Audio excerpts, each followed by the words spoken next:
On a eu ce sentiment d'un début de défiance sur la dette française par rapport aux autres émetteurs européens. Force est de constater en ce lundi à l'ouverture des marchés qu'on revient à quelque chose de tout à fait normal et qu'on retrouve un écart à peu près stable par rapport à ce qu'on connaît depuis de nombreuses semaines maintenant entre ces deux taux références. Donc ça veut dire qu'il y a eu une petite peu de tension la semaine dernière et que cette tension se relâche un petit peu aujourd'hui.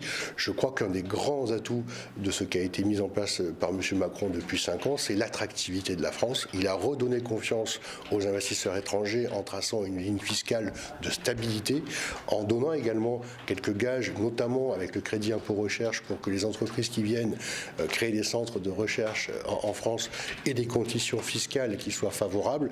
Ça s'est ressenti. Le classement de la France comme destination d'investissement pour les investisseurs étrangers est fortement remonté depuis quelques années maintenant. Et ça, c'est un des atouts que l'élection de Marine Le Pen ne deviendrait pas protégée, bien au contraire. Le match numéro 2 entre M. Macron et Mme Le Pen va être un match qui risque d'être plus serré que ce que l'on aurait pu imaginer, en tout cas plus serré que ce qu'il n'a été il y a 5 années.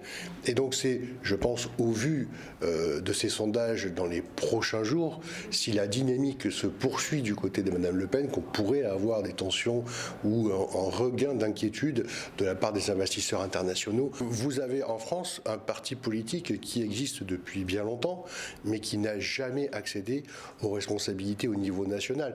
La représentation nationale du parti de Mme Le Pen est extrêmement ténue, y compris au Parlement, où on avait un nombre de députés très faible. Et donc, vous n'avez pas forcément une équipe politique en place expérimentée, avec une capacité à constituer une équipe gouvernementale avec beaucoup de visibilité. Ce sont que des gens qui ont un CV au niveau national quasi